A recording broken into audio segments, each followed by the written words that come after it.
Hello everyone, Namaskar, केम छो, आदाब, सत श्री अकाल, a very warm greetings to one and all and a very warm welcome to Mr. and Mrs. Raj। अगर आप लोगों ने चैनल अभी तक सब्सक्राइब नहीं किया है तो गाइज़ प्लीज़ डू।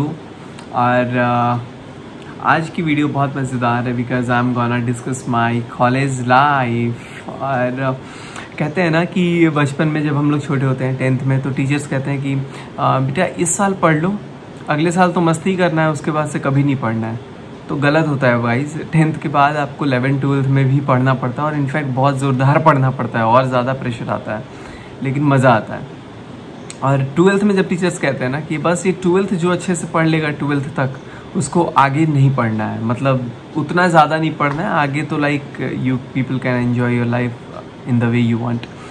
पहले तो मैं सबसे पहले आप सभी से क्षमा चाहूँगा जिन लोगों को लाइक मेरी इंग्लिश थोड़ी बुरी लग रही होगी, क्योंकि गाइज आ जाता है इंग्लिश, मैं चाहता हूँ खुद ही कि ये पूरा वीडियो हिंदी में हो। तो वो टीचर्स कुछ हद तक सही कहते हैं, मेरे साथ भी कुछ ऐसा ही हुआ। मैंने 12th तक साउथ इंडिया में बहुत जम करके पढ़ाई की और उसके बाद से मैंने सोचा कि यार अब कॉलेज के लिए एडमिशन क्या लें। तो guys to be very honest with you, मैं घर में सबसे बड़ा हूँ, मेरे से ऊपर कोई बड़ा भाई बहन नहीं था और शायद मेरे पूरे परिवार में, मतलब मेरे घर में तो खैर कोई मेरे से ऊपर पढ़ा लिखा भी नहीं था उतना कुछ। तो मैं पहली पढ़ रहा था और मुझे खुद ही आइडिया नहीं था कि यार अब करना क्या है, what's next what is next. तो कॉलेज में क्या, हमारी जो 11th 12th की स्कूलिंग थी ना, वहाँ पे लाइक मुझे पता लगा कि मैंने चूँकि MPC लिया हुआ है, मैथ्स फिजिक्स केमिस्ट्री, तो मुझे इंजीनियरिंग लाइन में जाना पड़ेगा या आर्किटेक्चर लाइन में जाना पड़ेगा। IIT JEE का एग्जामिनेशन गाइज उस समय हम लोगों का 6 घंटे का होता था एक दिन में। तो मैंने क्या किया, 3 घंटे का एक पेपर दिया और गाइज समथिंग अराउंड 174 मार्क्स के आसपास क्वालिफाइंग मार्क्स था और 2 पेपर था IIT का। मैंने एक पेपर IIT का दिया था, दूसरा पेपर मैंने दिया ही नहीं था। हम लोग बीच पे चले गए थे सारे दोस्त खेलने, उसका भी रीज़न मैं बताता हूँ। पहला पेपर देते देते ना माइंड पे एक ऐसा प्रेशर क्रिएट हो रहा था ना कि यार इतना टफ पेपर, हम लोग क्या पता क्वालिफाई करेंगे कि नहीं। तो मेरे दोस्त आने लग गए कि भाई दूसरा पेपर शायद हम लोग क्वालिफाई नहीं कर पाएंगे, चल छोड़, 3 घंटा आउटिंग मिला है हॉस्टल से बाहर विशाखापट्टनम में। तो मैंने बोला कि यार हाँ मेरा भी शायद क्लियर नहीं होगा, और हम लोग चले गए बीच पे। और मैंने गाइस कुछ तो तुक्के में मार दिया था टिक, क्योंकि ऑप्शनल थे पेपर और कुछ मुझे क्वेश्चंस आते थे। और जब रिज़ल्ट आ गया JEE का, तो I was shocked to see the result कि लाइक 140 और 150 के बीच में मेरा मार्क्स था और just because of 20 marks like मेरा वो छूट ही गया। तो मुझे उस दिन एहसास हुआ कि गाइस तुक्का में भी बहुत असली ताकत होता है और शायद IIT निकल जाता। तो अंदर अंदर लगा कि यार चलो अगले साल प्रिपेयर करेंगे और JEE के लिए 1 साल ड्रॉप लेते हैं और JEE की तैयारी करेंगे। तो घर में भी यही सजेशन मिला कि 1 साल IIT की तैयारी करो, लेकिन मैंने सोचा कि नहीं यार, मैं अगर 16 साल में इंटरमीडिएट कर रहा हूँ और 4 साल अगर इंजीनियरिंग लेता हूँ तो 20 साल में शायद मेरी BTech कंप्लीट हो जाएगी। अगर हो सकता है कि 1 साल में वेट करूँ, अगले साल मुझे फिर चस्का लग जाएगी, नहीं 1 साल और वेट करो, होता है ऐसा, मैंने सुना था। तो मैंने बोला कि ठीक है पापा, मैं ना एक इंजीनियरिंग कॉलेज में एडमिशन ले लेता हूँ और कॉलेज में एडमिशन लेने के बाद फिर क्या करूँगा कि जैसे जैसे मुझे लगेगा ना कि मैं पेपर लाइक मुझे देना है IIT का, तो मैं अगले साल IIT का पेपर भी दे दूँगा। क्लियर हो गया तो वेल एंड गुड, नहीं क्लियर हुआ तो फिर मैं अपना जिस कॉलेज में उसमें कंटिन्यू करूँगा। फिर उसके बाद से AIEEE का एग्ज़ाम था, वो मैंने 6 घंटा दे दिया था, वो थोड़ा आसान था। तो उसमें मेरी रैंक कुछ something around 52-53,000 all India rank ऐसी आई थी। तो उसके भी हाथ पे मुझे एक कॉलेज मिला, name of the college Maharshi Markandeshwar university, और ये यूनिवर्सिटी है। तो यहाँ पे गाइज मुझे एडमिशन मिला और कुछ डिस्काउंट भी मिला हुआ था। तो मैंने बोला कि चलो यार कहीं 1 साल ड्रॉप करने से अच्छा है तो कॉलेज में ही चले जाओ। तो I went to the college. फिर मैं बहुत सारे कॉलेजेस के लिस्ट को सिंक करता था कि यार कॉलेज अच्छा है या नहीं है, अच्छा है नहीं है। कुछ रैंकिंग्स में कॉलेज की टॉप 10 में भी रैंकिंग आती थी, कुछ में टॉप 50 में आती थी, कुछ में टॉप 100, कुछ में टॉप 500 में। तो मुझे ये चीज़ों का भी बहुत कन्फ्यूज़न था। फिर यूनिवर्सिटी रिकॉग्नाइज्ड UGC होना चाहिए, AICTE अप्रूव्ड होना चाहिए, ये सारी चीज़ों को फिर मैं देखने लग गया। And all at a sudden I found कि नहीं यार, दिस कॉलेज इज़ परफेक्ट। तो फिर मैंने बोला कि चलो सब कुछ तो है ही और ज्वाइन करने में क्या जाता है, और आराम से आपको स्कॉलरशिप भी मिल रहा था। तो फिर I join that college blindly without thinking any too much, मतलब बिना कुछ सोचे हुए मैंने बोला कि चलो जी। और तब कॉलेज में जाने के बाद मुझे ना गाइस एहसास हुआ कि कोई भी कॉलेज, जहाँ तक आज मुझे लगता है, अच्छा या बुरा नहीं होता है। हर कॉलेज में कंपनीज आती हैं, ऑलमोस्ट सारी कंपनीज सारे कॉलेज में आते हैं। हाँ, कुछ में अच्छी कंपनीज आती हैं, कुछ में कुछ लो पे ग्रेड स्केल वाली कंपनीज आती हैं जो जिनकी पैकेज कम होती है। लेकिन मैं यही चीज़ जान रहा ना कि कॉलेज में अगर आप अच्छे हैं तो आप डेफिनेटली अपने आप को कहीं ना कहीं एडजस्ट कर ही लेंगे, कोई ना कोई रास्ता निकाल ही लेंगे। तो कॉलेज के बारे में मुझे मतलब बहुत अंदर जाके अच्छा फील हुआ। लाइक इतना बड़ा कैंपस, पूरे 200 से ऊपर एकड़ में फैला हुआ, और सारा कैंपस में जाना, बड़े बड़े स्टार्स आ रहे हैं, कभी सुनिधि चौहान जैसे सिंगर, कभी कैलाश खेर, तो कभी बादशाह। तो गाइज मतलब एक अंदर से अलग सी क्यूरियोसिटी आ रही थी सामने देख के। कभी युवराज सिंह आ रहे हैं अपने स्टेडियम का उद्घाटन करने, तो बहुत मतलब अच्छा फील होता था कि यार नहीं, बहुत बड़ा कॉलेज है। और बहुत सारे साइंटिस्ट वगैरह कुछ मतलब बाहर से कुछ लोग आते रहते थे, तो एक different kind of positivity college में आती थी। तो आ जाते हैं फ्लैशबैक से सीधे। दिन था करीब यही 21-22 जुलाई 2011 की बात है। आज से करीब 9 साल पहले, जब मैंने जिद करके मम्मी पापा को लेके गया कि कॉलेज चलो भाई चलो। और जब वो लोग कॉलेज गए मेरा एडमिशन कराने, तब तक चूँकि मेरा अपना स्कूल है और मेरे स्कूल में हॉस्टल भी था और गर्ल्स हॉस्टल भी था, तो वहाँ पे कुछ इंसिडेंट्स हो गया। Like they ran away to their homes and like we were searching for it. And फिर पापा मम्मी वॉज इन टेंशन कि यार हम लोग जैसे आए, और मतलब हमारी रिलेटिव ही थी वो दोनों बच्चियाँ, और वो लोग घर चली गई थी लाइक ड्यू टू मतलब उनका मन नहीं लग रहा होगा या जो भी है। तो उसके वजह से ये लोग बहुत टेंशन में थे। तो फिर इन लोगों को था कि नहीं जल्दी जल्दी चलो घर, वहाँ वापस चलते हैं, क्या हुआ क्या नहीं हुआ। तो फिर थोड़ा सा टेंशन क्रिएट हो ही जाता है। तो while I was just taking admission into the college और into the university, my parents were quite hurried कि लाइक मुझे घर जाना है, अब हम लोग घर जाना है, तो तुम लोग देख लेना। तो जल्दी फटाफट मुझे एडजस्ट करा करके हॉस्टल वगैरह सब कुछ मुझे अलॉट हो गया, रूम वगैरह अलॉट हो गया। Room number 1313। बाद में मुझे पता चला कि 13 नंबर अनलकी भी होता है, लेकिन आई वॉज वेरी लकी। एक रूममेट मेरे को मिला साकेत, वो पटना का ही था, और कुछ इंसिडेंसेस उसके भी हैं, मैं उसका नाम ले लिया हूँ, अब शेयर नहीं कर पाऊँगा। लेकिन खैर, तो क्या हुआ गाइज, बहुत मतलब बहुत बढ़िया रूममेट, बहुत बढ़िया। मतलब लाइक ऐसा होता है ना कि कॉलेज में पहली बार गए तो मेरे को लगा अरे यार ये भी बिहार का है, तो चलो एडजस्ट करने में थोड़ा मज़ा आएगा। रैगिंग वैगिंग का डर लगता था, लेकिन गाइज 0% रैगिंग, कोई रैगिंग का रॉ भी नहीं था वहाँ पे। मतलब आई वॉज वेरी ग्लैड कि यार रैगिंग ही नहीं थी यहाँ कैंप, मतलब रैगिंग फ्री कैंपस कहते हैं ना, वो था यूनिवर्सिटी।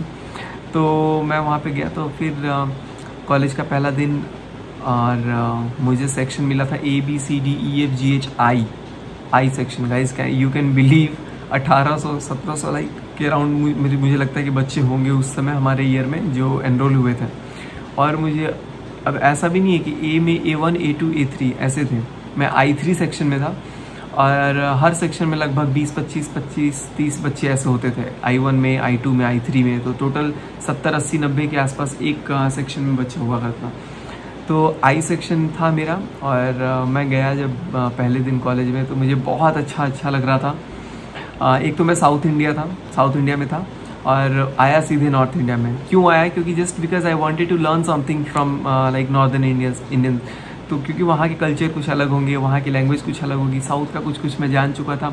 तो मैंने सोचा कि यार चलो कुछ नॉर्थ में भी सीखेंगे, बहुत मज़ा आएगा। और इस लालच में मैंने नॉर्थ इंडिया में अपने आप को एडमिट किया कि नॉर्थ में ही कॉलेज ढूंढ रहा था मैं स्पेसिफिकली। और आई एम ग्लैड कि मुझे बहुत अच्छी फैमिली वहाँ पे मिली। आज भी इनफैक्ट लाइक उस कॉलेज की वजह से मेरे दोस्त ऐसे मिले जिनके घर में जाता हूँ तो मुझे बेटे की तरह माना जाता है, और बिल्कुल गाइज मुझे अपना जैसा फील होता है। चलो आते हैं कॉलेज के पहले दिन पे। तो कॉलेज के पहले दिन गाइज मैं आया, और बहुत सारे, चूँकि दैट कॉलेज इज बेसिकली इन हरियाणा, अम्बाला। तो वहाँ पे लाइक बहुत सारे हरियाणवी दोस्त वगैरह भी आए लोग। तो वो सारे बंदे आए, तो हरियाणवी लैंग्वेज ना थोड़ी ठेठ होती है, थोड़ी टाइट होती है। मुझे बिल्कुल अच्छा नहीं लगता था कि यार ये कैसे बोल देते हैं, के करे है, मतलब that tone was not as melodious as Punjabi or as Gujarati or as whatsoever the other language you people might expect. लेकिन फिर मुझे लगता था ना कि मेरे मतलब ये जो क्लासमेट्स हैं ये मुझे ऐसे क्यों डांट के बोल रहे हैं। फिर पता लगा कि नहीं यार, ये लैंग्वेज ऐसा होता है और उसमें इतनी मीठी होती है ना। लाइक अब हरियाणवी लैंग्वेज मैं सुनता हूँ ना तो मुझे बहुत मज़ा आता है। लाइक अगर फर्स्ट टाइम आप जाएंगे ना साउथ में भी तो आपको लैंग्वेज सुनकर बड़ी इरिटेशन सी होगी, लेकिन आप बाद में जब वहाँ रहने लगेंगे ना तो लैंग्वेज से प्यार हो जाता है। तो मुझे भी वहाँ लैंग्वेज से प्यार होने लग गया। पहले थोड़ा थोड़ा लगता था, लेकिन अब उसके बाद से दूसरी मज़े वाली चीज़ सुनो। क्लास में बैठा, गाइज आई सेक्शन एक ऐसा क्लास था ना जिसमें आई थिंक 50% से ज़्यादा लड़कियां ही थी क्लास में। और लाइक अब मैं क्लास में जब बैठता था तो फिर लगता था यार आंसर देना पड़ेगा, कोई अगर टीचर क्वेश्चन पूछता है तो, क्योंकि लड़कियां ज़्यादा थी। ऑब्वियस सी बात है, अगर आंसर नहीं देते तो थोड़ा सा एक फील होता था। बाद में पता लगा कि भाई कोई आंसर नहीं देता है, चाहे वो लड़कियां हों चाहे वो लड़के हों, कोई आंसर नहीं देता। बहुत रेयरली कभी कभी कोई हाथ उठाता था। और केमिस्ट्री चूँकि मेरा थोड़ा मुझे मज़ा आता था, इंटरेस्टेड सब्जेक्ट था, और केमिकल इंजीनियरिंग ना होने की वजह से मैंने मैकेनिकल इंजीनियरिंग सेलेक्ट किया था। और केमिस्ट्री के टीचर जब आते थे तो I used to raise my hands. और मैं अपना आज भी डॉक्टर विनीत प्रकाश बहुत अच्छे प्रोफेसर हैं। इनफैक्ट उनसे भी मुझे बहुत सारी पॉजिटिविटी मिली, और आज वो मेरे शायद लाइव इसको ब्लॉग को देख भी रहे होंगे। तो कहीं ना कहीं अगर देख भी रहे होंगे तो सर आपको नमस्ते, और नहीं देख रहे होंगे तो guys I still remember, and बहुत सारा प्यार है उनके लिए मन में। उन्होंने बहुत ज़्यादा मोटिवेट किया। तो गाइज क्या हुआ, मैं उनकी क्लास में हमेशा अक्सर पहले जवाब देता था। और मेरी एक फ्रेंड है वाटिका, मेरी best friend in fact, and she is in London right now. उसकी भी शादी थोड़े दिन पहले हुई थी। और I and Vatika used to answer. तो उसकी वजह से ना क्या हुआ, वाटिका केम टू मी, ऐसे मेरे पीछे वाले बेंच पे बैठी हुई थी।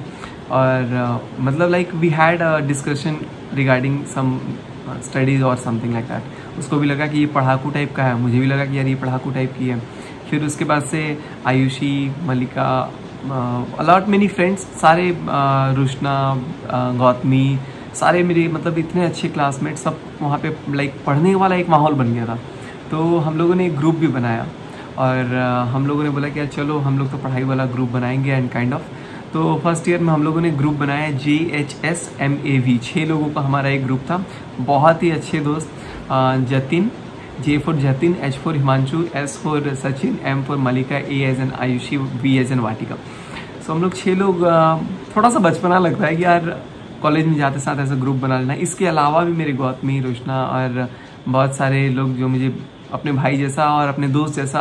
और गौतमी इनफैक्ट द बेस्टेस्ट बड़ी, मेरी शादी में इकलौती लड़की कॉलेज से आने वाली गौतमी, मुंबई से all the way she came. तो कहीं ना कहीं she is not less than a family member. तो इतने सारे सर्कल वगैरह बनना, और लाइक दोस्तों के बीच में पढ़ना लिखना, और एक ग्रुप बनना। और guys you won't believe, final year तक जाते जाते मैं, आयुषी, वाटिका, हम 3 ही रह गए, बाकी सारे अलग थलग हो गए। जतिन भी कभी कभी अब रेयरली बात करता है। आई थिंक पिछले 5 सालों में तो जतिन से कॉल पे शायद बात नहीं हुई है, जब से कॉलेज से मैं टेक ऑफ किया। तो हम लोगों का फर्स्ट ईयर में जो दोस्ती थी ना, वो सारी दोस्ती सेकेंड ईयर में ख़त्म हो गई। सेकेंड ईयर में मैं इलेक्ट्रॉनिक्स में आ गया था, तो मैंने ट्रेड चेंज कर लिया था। बिकॉज मैकेनिकल में भाई साहब मुझे पता लगा कि यहाँ तो बिल्कुल मशीनरी पे काम करना है। मुझे आइडिया तक नहीं था कि मुझे करना क्या था। फिर मैंने देखा कि यार मुझे आईटी में इंटरेस्ट नहीं था, मुझे था इलेक्ट्रॉनिक्स में इंटरेस्ट। तो सेकेंड ईयर में क्या हुआ ना कि सारे लोग अलग अलग ट्रेड वाले अलग अलग, जतिन चला गया अपना मैकेनिकल में, हिमांशु चला गया आईटी में, आयुषी चली गई, आयुषी ईसी में आई थी, वाटिका इलेक्ट्रॉनिक्स में आई थी, मैं भी इलेक्ट्रॉनिक्स में था। लेकिन हम लोगों के सेक्शंस अलग अलग हो गए थे, तो सब अलग थलग पड़ गए थे। फिर एक नया चीज़ शुरू होने लग गया, और हम लोगों की लाइक एक सबकी फ्रेंडशिप जो थी वो एक अलग मोड़ पर आकर के छूट गई। फिर अब नए दोस्त, नए सेक्शन, नए लोग, और ऑब्वियस सी बात है नया नया सब्जेक्ट्स, नई नई चीज़। फर्स्ट ईयर में एक मज़ेदार चीज़ और होती थी मेरे साथ, तो मैंने ना एक आई सेक्शन का ग्रुप बनाया था फेसबुक पे। और उस ग्रुप में क्या किया था मैंने, जनरली कोई क्वेश्चंस होते हैं ना तो मैं प्रेडिक्ट कर देता था, क्योंकि मुझे 12th में आदत थी। तो जो सेमेस्टर के एग्ज़ाम्स या फिर इंटरनल एग्ज़ाम्स होते थे ना, मैं कुछ एक ही छोटे टॉपिक होते थे, उसके मेन टॉपिक्स, चूँकि मैं पढ़ाता भी था 10th और 12th जब मैं खुद कंप्लीट करके आया था, तब मैं 10th को ऑलरेडी पढ़ाता भी था।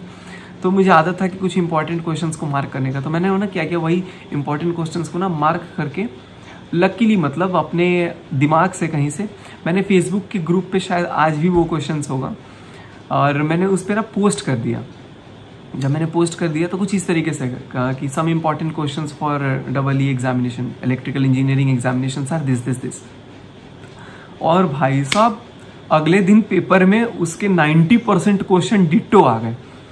अब तो मेरी को एकदम धक धक लगने लगा कि कहीं लोग इल्ज़ाम ना लगा दे, पेपर तो लीक नहीं कर दिया वगैरह वगैरह। और अगले दिन भाई टीचर ने मुझे बुला भी लिया, बाकायदा एग्ज़ाम ख़त्म होने के बाद टीचर ने मुझे खड़ा भी करा दिया, रीना मैडम ने, कि सचिन तुमने पेपर कहाँ से देखा था। और मैं कैसे समझाऊँ कि मैंने गेस किया था। अब मेरे दोस्तों को लगने लग गया ना कि मैं पेपर लीक करता हूँ, अंकुर सैनी था। तो फिर मैंने उनको बताया कि यार मैं फिर फालतू में क्यों छोड़ दूँ कि यार मुझे नहीं पता। मैंने बोल दिया कि हाँ मुझे क्वेश्चन ऐसे पता लगते रहता है चलो, लेकिन honest in the deep core of my heart मुझे क्वेश्चन कहीं से नहीं पता लगता था। तो मैंने ऐसी गैस वैस किया। फिर अगले पेपर में क्या हुआ ना, अगले पेपर में फिर EE का पेपर हुआ, मतलब सेशनल था। फिर वो मैंने गेस कर दिया कुछ, तो फिर मैम ने मुझे बुलाकर डांट दिया। मैंने बोला मैम मैं तो गेस कर रहा हूँ सिंपली। तो मैम ने बोला गेस भी मत करो, तुम अपना पढ़ाई वगैरह पे ये फोकस वगैरह करो जो भी है। और लकीली गाइस सेकंड पेपर भी टाई हो गया, ऑलमोस्ट टाई। फिर मैं मतलब वही पेपर एक टाई होता था, बाकी नहीं होता था। फिर मैं बोलता था यार ये मतलब मेरे साथ क्या ही सीन हो जा रहा है। तो एक अजीब सा एक वो हो जाता था, मतलब क्यूरियोसिटी हो जाती थी बाकी दोस्तों में। तो और दोस्तों से घुलना मिलना भी हो गया। साथ में मेरे कुछ दोस्त थे, they used to smoke, they used to drink, चूँकि पंजाब साइड में थोड़ा सा ड्रिंक का क्रेज़ होता भी है। तो वहाँ पे क्या हुआ, मेरे दोस्त वगैरह थे, तो मैंने कईयों के स्मोकिंग करने की आदत छुड़ा दी गाइस। और आज शायद मेरे कुछ दोस्त ये वीडियो देख भी रहे होंगे, तो वो इस चीज़ से जानते भी होंगे। मैं ऐसे ऐसे बहाना करता था, like Paul was from Mumbai.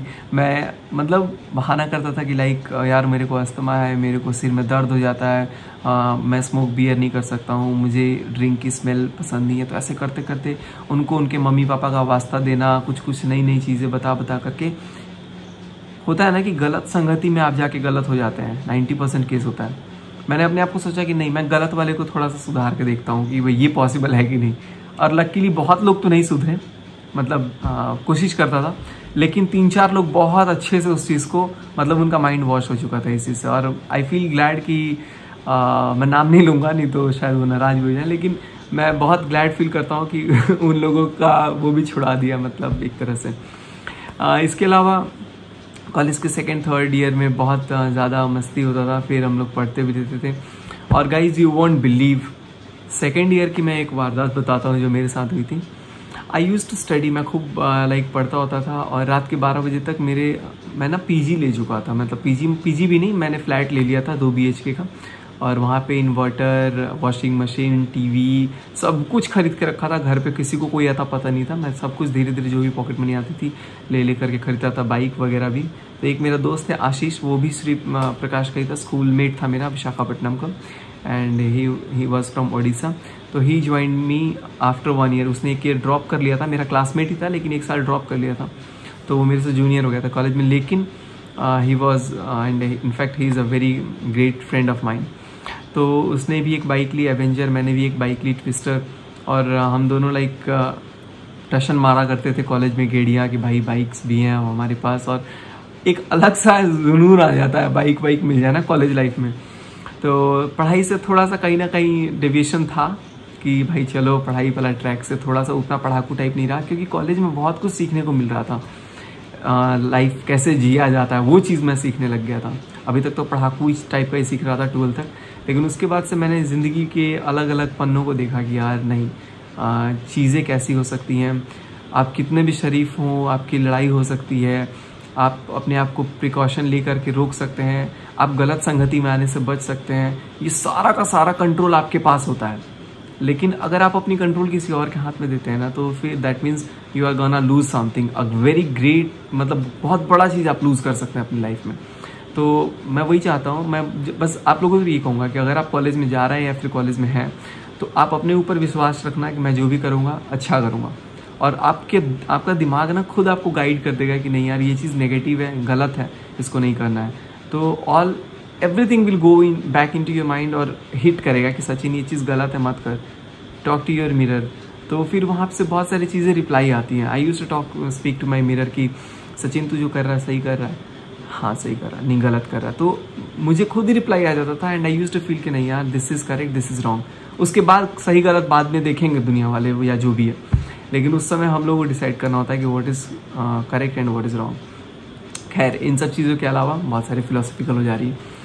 तो इन सारी चीज़ों के अलावा गाइज इतना मतलब कॉलेज में क्रेज हो जाता था कि बाइक्स वगैरह पे लेकर के जाना, फिर फ्लैट में रहना, फिर दोस्त आते थे, दोस्त सीनियर के सीनियर सुपर सीनियर तक आते थे जिनकी पेपर में बैक लगती थी, वो लोग आते थे रूम पे पढ़ने कि सचिन भाई ये चीज़ बता दो। और मुझे पता नहीं कैसे ये चीज़ें याद हो जाती थी। मैं भी गाइज एग्जाम के बस 1 या 2 दिन पहले पढ़ा करता था, पूरे क्लास में तो बस सुन लिया, कभी कभी नहीं सुना, लेकिन एग्ज़ाम के बस 1-2 दिन पहले पढ़ना स्टार्ट करता था और पढ़ते पढ़ते पढ़ते पढ़ते अपना एग्ज़ाम क्लियर हो जाता था। 4th सेमेस्टर की बात है, 2 पेपर थे मेरे, signal and system and digital signal and processing. तो डीएसपी और एसएएस, हम लोग सास और डीएसपी कहते हैं उसको, सास signal and system, DSP digital signal processing. ये 2 पेपर बहुत टफ पेपर हुआ करते थे इलेक्ट्रॉनिक्स में।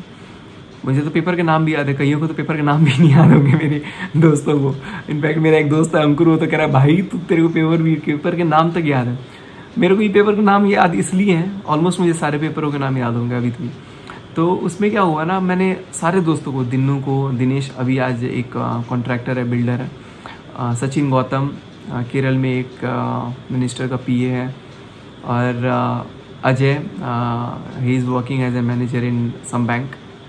ये सारे दोस्त मेरे साथ बैठे होते थे और लाइक रात भर मेरे को जगाएंगे कि भाई ये बता, ये बता, ये बता, इम्पोर्टेंट बता। मैं सब कुछ बताता था। सारा सेमेस्टर का एग्ज़ाम दिया और जिस दिन भैया रिजल्ट आया, पता लगा कि किसी के 78 आए हैं, किसी के 79 आए हैं, किसी के 84 आए हैं। और गाइज मेरे पता है कितने, मेरे दोनों में फेल, एक में 5 नंबर और एक में 22 नंबर। और भाई साहब मेरे को तो चक्कर, पहली बार इंजीनियरिंग में फेल और इतने दिनों बाद। और मैं अंदर से भाई धक धक धक धक, अब मैं सोच रहा हूँ घर पे बताऊँ कि ना सप्ली आ गई है। कॉलेज में सप्ली का तो मज़ा ही अलग है भाई, सप्ली आती है, सप्ली से भी सबक होता है, लेकिन फाइनल ईयर तक क्लियर कर लेना चाहिए, नहीं तो प्लेसमेंट में बहुत दिक्कत हो जाती है। तो बहुत सारी चीज़ें थी कॉलेज लाइफ की, जिस आई थिंक ये वीडियो बहुत लंबा हो गया है, so I will continue in part 2। अगर आप पार्ट 2 के लिए इंटरेस्टेड हैं तो प्लीज़ कमेंट कीजिएगा ताकि मैं पार्ट 2 वाली वीडियो भी लाऊँ। बहुत मज़ेदार होगा पार्ट 2 भी।